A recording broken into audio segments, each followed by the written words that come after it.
बालक सर्कल का ये पार्ट 2 वीडियो है और इसमें हम लोग क्वेश्चंस डिस्कस करेंगे। आज के ये वीडियो का हमारा जो लक्ष्य है बालक वो है इंपॉर्टेंट क्वेश्चंस को प्रैक्टिस करना, है ना। इंपॉर्टेंट क्वेश्चन को बालक प्रैक्टिस करना। पीवाईक्यू नेचर का क्वेश्चन होगा, यानी प्रीवियस ईयर क्वेश्चंस होगा जो पहले बोर्ड में पूछा गया है। पार्ट 2 वीडियो है ये बालक, और पार्ट 1 वीडियो में हम लोग थ्योरम्स डिस्कस किए थे और कुछ क्वेश्चंस भी, एक आध क्वेश्चन भी बालक पिछले वीडियो में डिस्कस किए थे। हर एक चैप्टर का एक अलग प्लेलिस्ट बना दिया गया है, जाके प्लेलिस्ट चेक कर लो चैनल का। वहाँ तुमको मैक्सिमम चैप्टर वाला क्लास 10th का अपलोड हो गया है, बाकी बहुत जल्द अपलोड करने वाले हैं, है ना। जो अभी रेस्ट चैप्टर है जैसे probability, statistics, area related to circle, ये बालक बहुत जल्द अपलोड हो जाएगा। यहाँ देखो ध्यान से, पहला जो क्वेश्चन है, पहला जो वाला क्वेश्चन है इसमें ध्यान से देखो। बोला गया था कि P and P B are tangents to the circle with centre O. ये एक सर्कल है बालक, यहाँ पर मान लो ये सेंटर ओ है ना। From an external point P, एक पॉइंट पी से बालक यहाँ पर टेंजेंट डाला जा रहा है। दो टेंजेंट डाला जा रहा है यहाँ पे। एक टेंजेंट जो है बालक वो पी ए है ना, एक पी ए है और एक बालक पी बी है। इस तरीके से इस पर टेंजेंट डाला जा रहा है। तो जाहिर सी बात है बालक, इस पॉइंट को हम लोग पी ए बोलेंगे तो ये पी ए हो गया और ये बालक पी बी हो गया।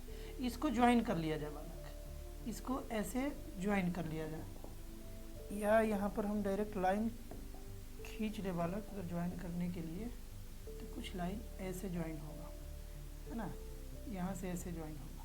ये बात क्लियर है। क्वेश्चन में बोला गया है कि touching the circle at A and B, है ना, ए और बी पर पी पॉइंट से जो टेंजेंट आ रहा है सर्कल को ए पॉइंट और बी पॉइंट पर टच कर रहा है। सो डेट द क्वाड्रिलेटरल, यहाँ पर जो क्वाड्रिलेटरल बन रहा है बालक, ए ओ बी पी जो क्वाड्रिलेटरल बन रहा है, तुमको प्रूफ कर देना है कि ये जो क्वाड्रिलेटरल है ये साइक्लिक है ना। ये बालक साइक्लिक क्वाड्रिलेटरल है, ये बात तुमको प्रूफ कर देना है। क्लास 9th में तुम पढ़े थे कि साइक्लिक क्वाड्रिलेटरल हम लोग उस क्वाड्रिलेटरल को बोलते हैं जिस क्वाड्रिलेटरल का अपोजिट एंगल का सम 180 हो जाए। या तुम ऐसे बोल सकते हो कि एक ऐसा क्वाड्रिलेटरल जिसके चारों वर्टेक्स से सर्कल पास कर जाए उसको हम लोग साइक्लिक क्वाड्रिलेटरल बोलते हैं। और किसी भी क्वाड्रिलेटरल के, जैसे मान लो ये एक क्वाड्रिलेटरल हुआ, इसके चारों वर्टेक्स से बालक अगर एक सर्कल पास कर जाता है तो पहली बात तो ये साइक्लिक हो गया, और साइक्लिक होते ही इसका अपोजिट एंगल का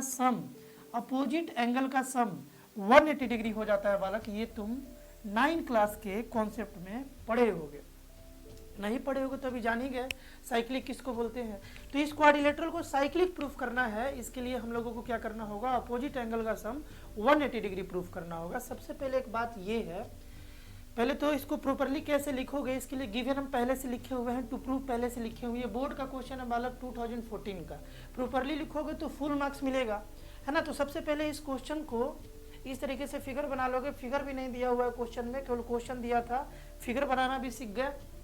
गिवन कैसे लिखोगे, गिवन में लिखोगे कि पी और P B from point P to the circle with centre O, P and P B are tangent, यहाँ लिख लोगे आर टेंजेंट्स, है ना। ये लिख लोगे कि पी और पी बी जो है ये बालक टेंजेंट्स है पी पॉइंट से सर्कल पर विद सेंटर ओ, जो सर्कल है जिसका सेंटर बालक ओ है। प्रूफ क्या करना है कि क्वाड्रिलेटरल एओबीपी इज साइक्लिक, इस तरीके से लिख दोगे टू प्रूफ में। अब प्रूफ में आते हैं हम लोग। प्रूफ बड़ा सिंपल है बालक। प्रूफ में आएंगे हम लोग, लिखेंगे सिंस वी नो, हम लोग जानते हैं, थ्योरम का यहाँ पर बालक यूज कर रहे हैं, है ना। Line joining centre and point of contact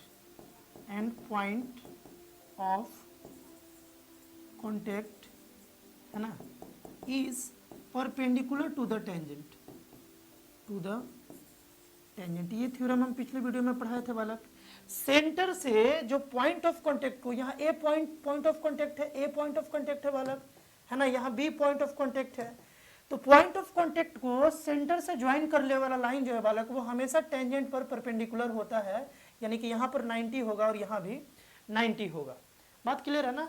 यहाँ पर लिख लेंगे सो एंगल, यहाँ पर एंगल जो ओ ए पी जो है और बालक एंगल ओ बी पी जो है ये दोनों बराबर होगा और दोनों बालक 90 डिग्री के बराबर होगा।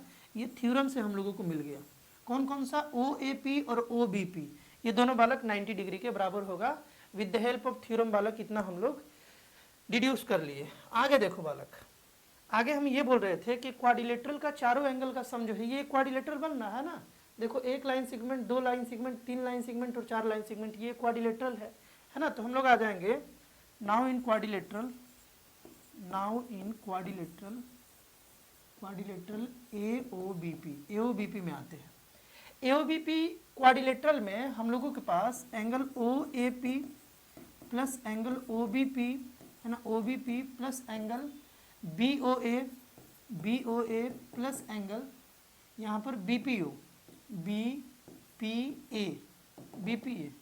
है ना, BPA is equal to 360 degree हो जाएगा। देखो ये एंगल प्लस ये एंगल प्लस ये एंगल प्लस ये एंगल, चारों एंगल का सम बालक 360 डिग्री हो जाएगा। ये दोनों जो एंगल है, ये दोनों जो एंगल है बालक ये 90-90 है ना। OAP और OBP ये दोनों 90-90 डिग्री है ना। तो यहाँ हम लोग लिख सकते हैं क्या, 90 degree plus 90 degree plus angle BOA plus angle BPA है ना, इज इक्वल टू 360 डिग्री। ये जो 90-90 180 है बालक, इस 180 को अगर हम लोग उस साइड लेकर के चले, उस साइड लेकर के चले तो ये बन जाएगा BOA plus angle BPA is equal to 360 degree minus 180 degree. देखो 90 प्लस 90 180, उस साइड लेकर के गए तो माइनस में चला गया, तो 360 माइनस 180 यानी कि बालक 180 डिग्री हो गया। तुम ध्यान से इस बात को देखो बालक, इस बात को तुम बिल्कुल ध्यान से देखो, इस बात को जो है ना, इस बात को ध्यान से देखो। BOA मतलब ये एंगल प्लस BPA मतलब ये एंगल, ये दोनों एंगल का सम जो है बालक 180 आ गया। और ये 90 और ये 90 बालक, इन दोनों एंगल का भी सम 180 आ गया। यानी कि एक ऐसा क्वाड्रिलेटरल हम लोग यहाँ देख लिए जिसका अपोजिट एंगल का सम बालक यहाँ पर 180 डिग्री है। अपोजिट एंगल का सम अगर 180 हो जाए तो उसी क्वाड्रिलेटरल को हम लोग साइक्लिक बोलते हैं, है ना। यहाँ पर हम लोग लिख लेंगे प्रॉपरली। इस क्वेश्चन में हम प्रॉपरली लिखना सिखा दे रहे हैं, अगले क्वेश्चन से हमेशा तो हम यही करते हैं। बोर्ड में बिल्कुल ऐसे ही लिखोगे तो मार्क्स मिलेगा, जिस तरीके से हम लिखे हुए हैं। पहले गिवन लिखोगे, टू प्रूफ लिखोगे, है ना। अगले क्वेश्चंस में बालक हम गिवन वगैरह नहीं लिखने जाएंगे, इसी तरीके से तुम लिख लोगे, है ना। बात तो यहाँ क्लियर है। अब देखो, अब क्या लिखोगे यहाँ पर, so here opposite angle sum, opposite angle sum is equal to 180 degree. Opposite angle का सम बालक 180 डिग्री आ गया। सो या हेंस एंगल या क्वाड्रिलेटरल ना बालक, quadrilateral BOAP is a cyclic. ये बालक हम लोग को प्रूफ करना था, और जो कि हम लोग प्रूफ कर दिए कि BOAP जो है ये बालक साइक्लिक होगा, है ना। अगर इस तरीके से लिख दिए तो फुल में फुल मार्क्स कोई नहीं रोक सकता है बालक, पूरा मार्क्स मिलेगा। नेक्स्ट क्वेश्चन देखा जाए बालक। नेक्स्ट क्वेश्चन में है कि prove that the parallelogram circumscribing a circle is a rhombus. Very important question, 2008, 16 और 18 में बालक ये क्वेश्चन आया हुआ है। इस क्वेश्चन में इस वर्ड को अच्छे से समझ लो। एक एक बात का मतलब समझ में आना बहुत जरूरी है। एक एक बात को बालक समझते चलोगे, है ना, तभी तुम हर लेवल के क्वेश्चंस को कर पाओगे। कॉम्पिटेंसी बेस्ड क्वेश्चन हो या कितना भी क्वेश्चन को घुमाया जाए तुम उसे पकड़ सकते हो, अगर एक एक वर्ड का मतलब एग्जैक्ट मतलब क्लियर होगा।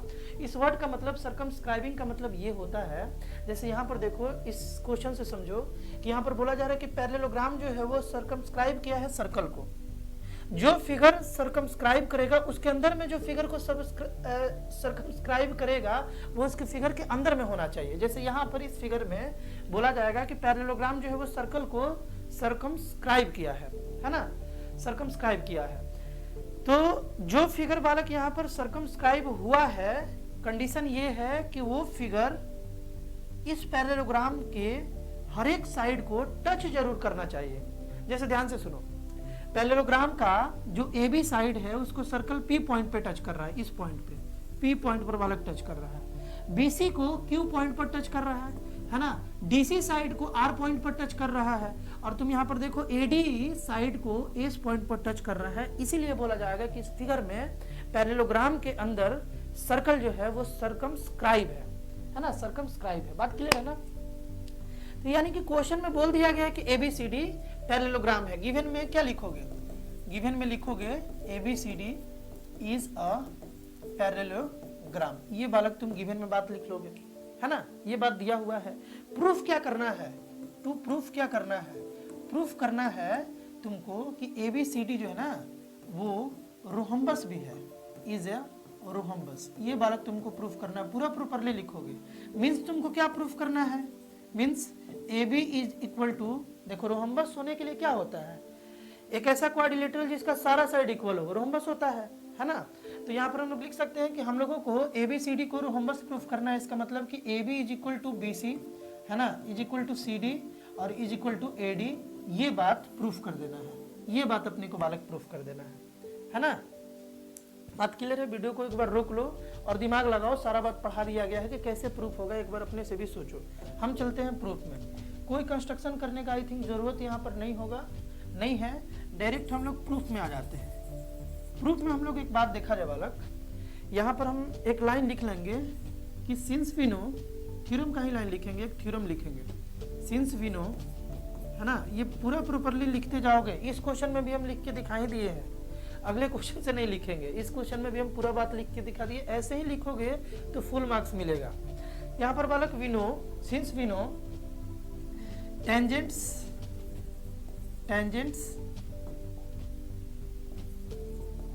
from external points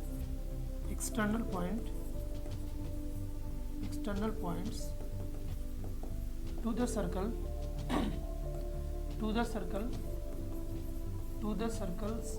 are equal। मतलब कि जो टेंजेंट हम लोग एक सर्कल पर बालक ड्रॉ करते हैं एक्सटर्नल पॉइंट से, वो टेंजेंट का लेंथ इक्वल होता है, ये बात जानते हैं। तो हम लोग लिख सकते हैं सो वी हैव, हम लोगों के पास यहाँ पर देखो क्या क्या रिजल्ट मिल गया। एक पहला बात मिल गया कि AP का जो वैल्यू है, AP का जो बालक वैल्यू है ये AS के बराबर है, AS के बराबर है। ये बात क्लियर है ना, AP का वैल्यू AS के बराबर है, क्योंकि एक एक्सटर्नल पॉइंट है और इस पॉइंट से बालक एक ये टेंजेंट है और एक ये टेंजेंट है, तो दोनों टेंजेंट का बालक लेंथ बराबर होगा। ये तुम थ्योरम में प्रूफ किए थे, पढ़े थे इसको। यहाँ तक बात क्लियर है ना। दूसरा बात देखो, PB इज इक्वल टू तुम क्या लिख सकते हो, PB इज इक्वल टू लिख सकते हो बालक तुम BQ लिख सकते हो। बात क्लियर है ना। हम ये बोल रहे थे कि DR इज इक्वल टू क्या लिख सकते हो, DR is equal to DS लिख सकते हो, यहाँ DS लिख दिया जाए है ना। और बालक तुम लिख सकते हो RC इज इक्वल टू देखो RC इज इक्वल टू तुम CQ लिख सकते हो, ये बात तुम लिख सकते हो है ना। यहाँ पर तुमको 4 इक्वेशन मिल गया। ओके है बात। आगे देखो है ना, सबको अगर ऐड कर दिया जाए, जैसे मान लो इसको 1 बोल देते हैं, इसको 2 बोल देते हैं, इसको 3 बोल देते हैं, इसको 4 बोल देते हैं, चारों इक्वेशन को अगर ऐड कर दिया जाए, ऑन एडिंग सबको हम ऐड कर रहे हैं 1 2 3 और 4, ये सारे इक्वेशन को बालक अगर हम ऐड कर ले तो AP प्लस BP, देखो AP थोड़ा इसको नीचे लाते हैं, ध्यान से देखना, AP प्लस PB को AB लिख सकते हैं और DR प्लस RC को हम लोग बालक DC लिख सकते हैं है ना। DR प्लस RC को हम लोग DC लिख सकते हैं। तो वही बात हम बोल रहे हैं कि AP प्लस PB को हम क्या लिख सकते हैं, AB लिख सकते हैं, लिख लिए है ना। और प्लस DR प्लस RC, देखो DR प्लस RC को डायरेक्ट लिख रहे हैं, DR प्लस RC को हम लोग DC लिख सकते हैं। उसी तरीके से AS प्लस BQ, देखो AS प्लस BQ को तुम नोटिस करो, यहाँ पे AS plus BQ, AS plus BQ का कोई पेयर नहीं बनेगा, तो हम लोग AS के साथ इसको ज्वाइन कर ले, ये तो सब ऐड होगा ना RHS में, ये सब RHS में ऐड होगा। तो हम ये बोल रहे थे कि AS को तुम DS से मैच करा दो, तो AS और DS जो है बालक ये AD बन जाएगा, और BQ और CQ को एक साथ ले लो, BQ और CQ को एक साथ ले लो, तो एक बन जाएगा AD और एक बन जाएगा बालक BC बन जाएगा। बात समझ रहे हो ना। तो यहाँ पर हम वही बात लिख लिए, LHS को ऐड किए तो इतना आ गया, और RHS को ऐड करेंगे तो AD प्लस बालक BC आ जाएगा, कुछ ऐसा मिल जाएगा हम लोगों को। बात क्लियर है ना, यहाँ तक बात क्लियर होना चाहिए। बोलो एक बार यहाँ तक रिवाइंड करके देख लो, अगर क्लियर ना हो फिर आगे बढ़ो है ना। यहाँ तक बात एकदम क्लियर होना चाहिए। अब एक बात यहाँ पर तुम देखो, थोड़ा सा यार फिगर जो है ना ये ऊपर बन गया है, तुम अच्छे से रिलेट नहीं कर पा रहे हो, हम इस फिगर को नीचे ला रहे हैं है ना। फिगर कैसे नीचे आएगा भैया, एक सेकेंड, दिक्कत होगा यार, सारा इधर उधर हो जाएगा, दिक्कत होगा, छोड़ दो इसको। देखो ध्यान से एक बार इसको देख लो तुम, AB प्लस DC जो है बालक ये बराबर हो गया BC प्लस AD के। एक बात बताओ कि बोला गया था कि ABCD जो है वो एक पैरेललोग्राम है और हम जानते हैं कि पैरेललोग्राम का अपोजिट साइड जो है बालक वो इक्वल होता है, यानी कि ए बी और डी सी बराबर होगा, बी सी और ए डी बराबर होगा। तो ए बी और डी सी को बालक 2ab लिख सकते हैं क्या? ए बी और डी सी बराबर है, ए बी और डी सी बराबर है ना, हम यहाँ लिख रहे हैं, इसी चीज को हम यहाँ लिख रहे हैं, इतना तो दिख रहा होगा, हम इसी चीज को बालक यहाँ लिख रहे हैं, ध्यान से देखो, इसी चीज को हम यहाँ लिख रहे हैं कि A B plus D C में हम A B plus A B लिख सकते हैं क्या? देखो तो डी सी और ए बी बराबर है, तो डी सी के प्लेस पर ए बी लिख दिए, इसमें डी सी के प्लेस पर ए बी लिख दिए क्योंकि ए बी डी सी बराबर है। और यहाँ पर देखो इक्वल टू में, ध्यान से देखना, हम ये बोल रहे थे ना कि यहाँ पर ए डी और बी सी है, तो हम ए डी प्लस ए डी लिख दे तो क्या दिक्कत है? बी सी जो है ये ए डी के बराबर है, opposite side of parallelograms are equal, है ना, तो ऐसा तो लिख ही सकते हैं। यहाँ पर 2ab is equal to 2ad आ गया, ये 2 और 2 कैंसिल हो गया, ab is equal to ad आ गया, ab जो है बालक ये ad के बराबर आ गया। ये बात प्रूफ होते ही ये बात प्रूफ हो गया कि ABCD एक पैरेललोग्राम है। कैसे? ध्यान से सुनो, ab ad के बराबर है ना, और ab जो है वो dc के भी बराबर है। अगर AB AD के बराबर है और AB DC के भी बराबर है तो ये सारा आपस में बराबर नहीं हो गया, लिखेंगे direct. So we have here, है ना, AB is equal to AD, और AB किसके बराबर है बालक? DC के, इज इक्वल टू DC, है ना, इज इक्वल टू DC, और AD किसके बराबर है? ये BC के, इज इक्वल टू BC। यही बात अपने को प्रूफ करना था। लास्ट में लिख लोगे hence ABCD is a rhombus, यानी कि यहाँ से अपने को क्या कंक्लूजन मिला वाला ऑब्जेक्टिव क्वेश्चन भी बन सकता है कि एक ऐसा पैरेललोग्राम जो एक सर्कल को सर्कमस्क्राइब कर रहा हो तो वो पैरेललोग्राम जो है वो पक्का रोहम्बस होगा। बात समझ गए ना? सिंपल सा बात है। ऐसा कोई भी ये थ्योरम्स कैटेगरी में भी आएगा, किसी बुक में इस क्वेश्चन को बालक थ्योरम बोल के दिया गया है ना। ये एक थ्योरम भी हो गया कि एक ऐसा पैरेललोग्राम, इसको एकदम अच्छे से सीख लो बालक, ये ऑब्जेक्टिव बना करके ओलंपियाड में आ जाता है। कैसा पैरेललोग्राम जो एक सर्कल को सर्कमस्क्राइब किया हो वो पैरेललोग्राम जो है वो पक्का रोहम्बस होगा। ओलंपियाड में इस तरीके से क्वेश्चन पूछा जा सकता है, वेरी इजी क्वेश्चन ये वाला, उसी टाइप से बनेगा। अब हम गिवन वगैरह नहीं लिखने जा रहे हैं, है ना, सारा हम बात लिख करके तुमको सिखा दिए। ये क्वेश्चन भी बालक बहुत ज़्यादा इंपॉर्टेंट है, 2008, 2009, 12, 13, 14 और 17 में बालक ये क्वेश्चन पूछा गया है। क्वेश्चन में ये बोला गया है कि quadrilateral ABCD is drawn to circumscribe a circle. फिर से वही बात, सर्कमस्क्राइब का मतलब ये है कि ये क्वाड्रिलेटरल जो है इस सर्कल को सर्कमस्क्राइब कर रहा है। इसका मतलब है कि ये जो सर्कल है ये इस क्वाड्रिलेटरल के चारों साइड को टच जरूर करेगा, और कर भी रहा है। तुम देख लो, AB को R पे, BC को P पर, और DC को Q पर, और AD को S पर। Prove that AB plus CD is equal to AD plus BC। ये क्वेश्चन अभी तो किए पिछले क्वेश्चन में प्रूव, है ना, ये तुम कर सकते हो। हम जल्दी जल्दी बताएं अगर, तो यहाँ से हम लोग लिख सकते हैं, डायरेक्ट हम प्रूफ कर रहे हैं बालक, है ना। अब हम थ्योरम वगैरह कुछ नहीं लिखेंगे, डायरेक्ट हम प्रूफ कर रहे हैं। तुम यहाँ से लिख सकते हो कि AR is equal to AS, लिख सकते हो ना, AR AS के बराबर है। इस A पॉइंट से 2 टेंजेंट जा रहा है तो दोनों का लेंथ बराबर होना चाहिए, है ना। उसी तरीके से बालक BR जो है ये BR जो है ये BP के बराबर हो जाएगा, BP के बराबर हो जाएगा। उसी तरीके से देखो, उसी तरीके से यहाँ पर जो DQ है बालक, DQ बराबर हो जाएगा DS के, है ना, और QC जो है ना, QC ये बराबर हो जाएगा PC के। यहाँ तक बात समझ गए? और ये क्वाड्रिलेटरल है। अब एक बात बताओ कि अगर इन चारों को जोड़ दिया जाए, 1, 2, 3 और 4, ये चारों इक्वेशन को जोड़ दिया जाए तो ये जो है LHS के साथ जुड़ेगा, RHS के साथ जुड़ेगा। AR BR को हम एक साथ जोड़ करके लिख ले तो AB लिख लिए, है ना। देखो प्रूफ करना AB प्लस CD, तो हम क्या कहना कि AR BR को ऐड कर लिए एक साथ, ये तो चारों ऐड होगा, है ना। AR BR को एक साथ लिखा जाए तो AB लिख सकते हैं। DQ QC को, DQ और QC को एक साथ लिखा जाए तो DC लिख सकते हैं, इज इक्वल टू, यहाँ पर देखो AS जो है अगर इसके साथ DS को कंबाइन कर दे, AS के साथ DS को कंबाइन कर दे, ये तो खैर चारों ऐड होगा, लेकिन दो का पेयर लेके चले तो हमारा प्रूफ हो जाएगा। AS और DS को एक साथ लिखे तो वाला कि इसको हम AD लिख सकते हैं, और प्लस BP और PC को एक साथ लिखे तो BP और PC को हम लोग यहाँ BC लिख सकते हैं। और ये बात बालक प्रूफ भी करना था, हेंस प्रूफ्ड। जो हमें प्रूफ करना था वो इजीली हम लोग प्रूफ बालक कर सकते हैं, है ना।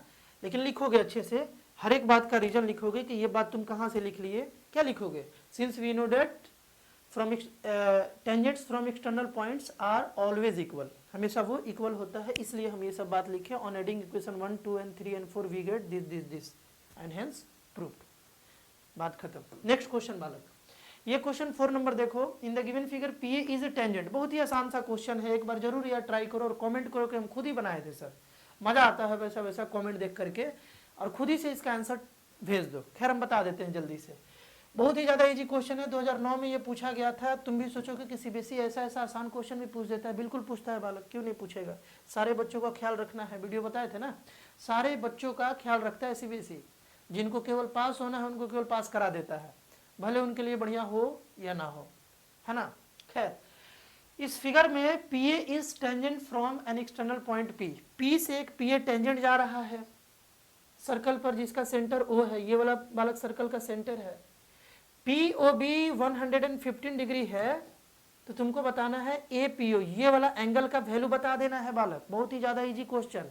हम ये बोल रहे थे कि ये एक टेंजेंट जा रहा है, ये सेंटर है, सेंटर से टेंजेंट पर जो लाइन जाता है बालक, वो हमेशा वहां पर 90 डिग्री बनाता है। ये थ्योरम में पिछले वीडियो में बता दिए हैं, प्रूफ भी करा दिए हैं। ये एंगल निकालना है। एक हम 9 क्लास का कॉन्सेप्ट तुमको रिवाइज करा दें। तुम जानते भी होगे कि किसी भी ट्रायंगल में अगर किसी भी साइड को प्रोड्यूस करोगे, जैसे ABC अपने पास एक ट्रायंगल था, इसके BC साइड को हम प्रोड्यूस किया, आगे बढ़ा दिए, BC साइड को आगे बढ़ा दिए D तक, तो जो एक नया एंगल बना बालक, इस एंगल का वैल्यू अपोजिट इंटीरियर एंगल के सम के बराबर होता है। इस एंगल का वैल्यू अपोजिट इंटीरियर एंगल के सम के बराबर होता है। दोनों को ऐड करोगे तो ये आ जाएगा। ये बात तुम पढ़े भी होगे, तुम में से ज्यादातर बच्चे जानते भी होंगे, 9 क्लास का ये चीज है, उसी का यूज करके इजिली बना लोगे। खैर इसका तरीका और भी हो सकता है। तो हम क्या बोल रहे हैं कि यहाँ पर बालक 90 degree plus angle APO is equal to 115 degree लिख सकते हैं क्या। देखो APO एक ट्रायंगल है, APO एक ट्रायंगल है। इस ट्रायंगल में AO साइड को आगे बढ़ाया गया, तो ये जो एंगल बना, एक्सटीरियर एंगल बना, ये इंटीरियर अपोजिट एंगल के सम के बराबर हो जाएगा। ये एंगल इन दोनों के सम के बराबर हो जाएगा, है ना। तो ये बात तो हम लोग लिख ही सकते हैं ना कि 90 plus APO is equal to 115। अब APO का तुमको वैल्यू बताना है क्वेश्चन के अनुसार, 115 माइनस 19 यानी कि 25 डिग्री। तो APO का फाइनल आंसर क्या आ गया बालक, 25 डिग्री। कोई दिक्कत, बिल्कुल इतना ही इजी है यार, बोर्ड कभी कभी पूछता है। और ये क्वेश्चन फिर से बहुत आसान है, एक बार ट्राई कर लो, एक बार जरूर ट्राई करो। क्वेश्चन में ये बोला गया है 2007, 2012, 2014 ये बोला गया है कि ये तीनों बार ये क्वेश्चन पूछा गया है। क्वेश्चन में ये है the in circle of N isosceles triangle. In circle मतलब जो सर्कल अंदर हो, यहाँ पर यही समझो, है ना। एक आइसोसेलेस ट्रायंगल है ABC जिसमें AB और AC बराबर है ना। एक सर्कल है इसके अंदर जो इसको टच कर रहा है, AB BC को D E और F पर टच कर रहा है। तुमको ये प्रूफ कर देना है कि E जो है ना ये बाइसेक्ट कर देगा BC को। BC को E बाइसेक्ट कर रहा है, मतलब कि E जो है वो मिड पॉइंट है ना। BC को E बाइसेक्ट कर रहा है। गिवन वगैरह तुम लिखते रहना, हम डायरेक्ट टू प्रूफ लिख रहे हैं। इसका मतलब तुमको ये प्रूफ करना है कि BE जो है ना ये EC के बराबर है। अगर BE और EC बराबर आ गया, BE और EC बालक बराबर आ गया, इसका मतलब E जो है वो मिड पॉइंट है। E जो है वो मिड पॉइंट है और E जो है वो बाइसेक्टर है। E पॉइंट जो है वो उस साइड का बाइसेक्टर है। ये बात तुमको प्रूफ करना है, कर लोगे। वीडियो को रोक लो, एक बार ट्राई कर लो। हर एक क्वेश्चन को अगर ट्राई कर कर के अगर सीख रहे हो तो यार बहुत बेहतर है। तब तुम्हारा माइंड कहीं ना कहीं ग्रो होगा और जो भी पढ़ रहे हो माइंड में टिकेगा, रहेगा। एक बार जरूर कोशिश करो। थ्योरी पार्ट को समझ लिए, उसके बाद हर एक क्वेश्चन में अपना एफर्ट जरूर लगाओ। डायरेक्ट केवल वीडियो सॉल्यूशन देखने से माइंड ग्रो नहीं होगा और डल हो जाएगा, है ना। इसलिए बार बार बोलते हैं कि एक बार जरूर इसका ट्राई करते जाओ। अगर तुम ट्राई कर लिए हो तो यहाँ पर भी वही लॉजिक लगाना है। देखो B एक एक्सटर्नल पॉइंट है जहाँ से दो टेंजेंट जा रहा है, तो ये दोनों इक्वल होगा, है ना। डायरेक्ट प्रूफ में तुम सारा बात लिखोगे, जैसे पिछले के स्टार्टिंग के 2 क्वेश्चन में हम लिखना सीखा है, वैसे लिख करके इसको देखोगे। अभी हम डायरेक्ट लिख रहे हैं कि यहाँ पर बालक AD जो है वो AF के बराबर आ जाएगा, है ना। BD जो है बालक वो BE के बराबर आ जाएगा, BE के बराबर आ जाएगा, है ना। और AD हो गया और यहाँ पर AF हो गया। FC जो है बालक, FC जो है ये बराबर आ जाएगा BE के। FC जो है ये BE के बराबर हो जाएगा, क्योंकि C जो पॉइंट है यहाँ से एक टेंजेंट, तो FC EC के बराबर आ जाएगा, है ना। FC जो है वो EC के बराबर ना बालक, EC के बराबर आ जाएगा, EC के बराबर आ जाएगा। और BD जो है किसके बराबर आ गया, BE के बराबर। AD जो है वो AF के बराबर आ गया। यहाँ तक तो बात क्लियर है। हम एक बात बोल रहे हैं कि गिवन में बात एक दिया और है कि ये एक आइसोसेलेस ट्रायंगल है, तो ए बी जो है ये किसके बराबर है बालक, ए सी के बराबर है। ए बी जो है ये ए सी के बराबर है। ये बात तो हम अपने से नहीं बोल रहे हैं ना, ये तो गिवन है, ये तो बात गिवन है। इसका मतलब क्या है, ए बी को हम लोग लिख सकते हैं क्या, A D plus B D, A D plus B D जो है ये बराबर है बालक, A D plus B D जो है ये बराबर है किसके, A F plus F C, इसके बराबर है। यहाँ तक तो बात क्लियर है। अपना गोल है बीई और इसी तक पहुंचना। हम ये बोल रहे थे कि बीडी को रिप्लेस करके अगर हम बीई लिख दें तो क्या दिक्कत है, लिख सकते हैं। बीडी को रिप्लेस करके बी लिख सकते हैं क्योंकि बीडी जो है ये बीई के बराबर है ना। और यहाँ पर देखो हमको बीई तक पहुंचना है, इसीलिए लिख रहे हैं। लॉजिक समझो, अप्रोच समझो। हम क्यों रिप्लेस कर रहे हैं, क्योंकि हमको बी लाना है। ये बात गिवन था, यहां से डिड्यूस करके ये लिख सकते हैं, बीडी के प्लेस पर बी लिख सकते हैं। अभी एडी भी लिखेंगे, है ना। अब हम ये बोल रहे थे कि ईसी हमको लाना है, ईसी लाना है एफसी के प्लेस पर। देखो एफसी के प्लेस पर हम ईसी लिख लिए, है ना, एफसी के प्लेस पर बालक हम ईसी लिख लिए। अब एफ को क्या किया जाए, यहां पर बालक एफ है और एडी है। देखो एडी है और एफ है। हम ये बोल रहे हैं कि एडी एफ दोनों बालक बराबर है, एडी और एफ दोनों बराबर है ना, दोनों इक्वल है। तो दोनों इक्वल है तो इक्वल वैल्यू तो बालक कैंसिल हो जाएगा। एडी और एफ दोनों इक्वल है, इक्वल इस साइड ले जाएंगे तो इक्वल से इक्वल को माइनस करोगे, कैंसिल हो जाएगा। तो फाइनली क्या बचा अपने पास, बी इज इक्वल टू ई सी। और यही बात प्रूफ करना था। लास्ट में लिख लोगे सो, है ना, हेंस ई बाइसेक्ट्स, ई जो है बाइसेक्ट कर गया। जब ये बात आ गई इसका मतलब ई मिड पॉइंट है, और ई मिड पॉइंट है मतलब ई बाइसेक्ट कर रहा है, तो लिखोगे हेंस ई बाइसेक्ट्स बी सी। बात क्लियर है। इस तरीके से पूरा लिख दोगे, है ना, तो फुल मार्क्स आराम से बालक मिल जाएगा। तो आई होप बालक आज का जो क्लास है ये तुम्हें अच्छे से एक एक बात जो है वो समझ में आया होगा। 10th का बहुत सारा चैप्टर जो है बालक अपलोडेड है इस चैनल पर, जाकर के तुम प्लेलिस्ट को अच्छे से विजिट कर सकते हो। वहाँ विजिट करोगे तो तुम पाओगे कि प्लेलिस्ट अलग अलग बना करके सेपरेट वीडियो बनाया गया है, और वीडियो में समझाते समय वैसा ही क्वेश्चंस का यूज किया गया है जो question board point of view से इंपॉर्टेंट है, और उसी टाइप के क्वेश्चंस में बच्चे ज़्यादा स्ट्रगल करते हैं। तुम्हारे हर एक समस्या को वीडियो के थ्रू बताया गया है ना। और हर एक प्लेलिस्ट में अभी और इम्पोर्टेंट क्वेश्चंस का वीडियो आने भी वाला है, और क्वेश्चंस हम प्रैक्टिस भी करवाने वाले हैं। सिंपल पेपर से रिलेटेड रिसर्च अभी चल रहा है। अगर और अच्छा क्वेश्चंस हर एक चैप्टर से, जैसे ट्रिग्नोमेट्री से अगर और कुछ अच्छा क्वेश्चन दिखेगा तो उस प्लेलिस्ट में हम बालक डालते जाएंगे। पूरा ऐसा कोशिश है कि जब तुम एग्जाम देने जाओ और तुम मेरे वीडियो को फॉलो किए हो तो ज़्यादातर जो क्वेश्चन हो मेरे वीडियो से रहे, ये मेरा पूरा इस बार कोशिश है बालक। देखते हैं कहाँ तक ये सफल हो पाता है। मिलते हैं बालक हम लोग नेक्स्ट वीडियो में। बाय।